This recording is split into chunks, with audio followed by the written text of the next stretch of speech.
పల్నాడు జిల్లా నరసరావుపేట మండలం జొన్నలగడ్డ వద్ద రైతులు ఆందోళనకు దిగారు. చీరాల ఓడరేవు రహదారి అలైన్మెంట్ మార్చాల్సిందిగా రైతులు డిమాండ్ చేస్తూ గుంటూరు కర్నూలు హైవేపై రాస్తారోకోకు దిగారు.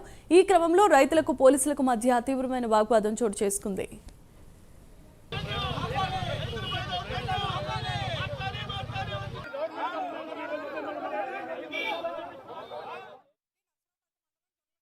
పల్నాడు జిల్లా 167A అని ఒక నేషనల్ హైవేని ఓడరేవు నుంచి హైదరాబాద్ కనెక్షన్ కి ఒక వేస్తున్నారు.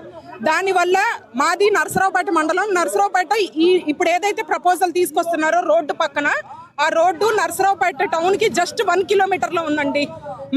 మా ఇది పోరాటం దేనికంటే 1 కిలోమీటర్ దూరంలో ఉన్న టౌన్ కి నేషనల్ హైవే వేయటం అనేది చరిత్రలో ఎక్కడా లేదు. ఇప్పుడు తీసుకొచ్చి కొత్తగా వేస్తున్నారు. మాకు తెలిసిన విషయం ఏంటంటే ఈ 167A హైవే లైన్ కి మూడు దారులు ప్రపోజల్ చేశారు. సెంట్రల్ గవర్నమెంట్ నుంచి 3 అలైన్మెంట్స్ ఇచ్చారు. మా అలైన్మెంట్ ఎందుకు చూస్ చేసుకోవాలి? ఇంకొక అలైన్మెంట్ లో చూస్ చేసుకోవచ్చు కదా. మా పోరాటం అంతా ఒక టౌన్ కి, ఇది జిల్లా హెడ్ క్వార్టర్ అండి. పల్నాడు జిల్లాకి హెడ్ క్వార్టర్ నరసరావుపేట పక్కన జొన్నలగడ్డ 1 కిలోమీటర్ ఏనండి తేడా. ఈ నేషనల్ హైవే టౌన్ కి 1 కిలోమీటర్ దూరంలో వస్తుంది. ఆ 1 కిలోమీటర్ లో రావడం వల్ల ఫ్యూచర్ లో మాకు చాలా ప్రాబ్లమ్స్ వస్తాయి. ఎవరైనా టౌన్ కి 1 కిలోమీటర్ దూరంలో నేషనల్ హైవే చూపించండి, మేము దానికి ఒప్పుకుంటాము. ఇప్పుడున్న మున్సిపాలిటీ పరిధిలో నుంచి 4 కిలోమీటర్లు ఇప్పుడు మున్సిపాలిటీలో నుంచి వెళ్తుంది.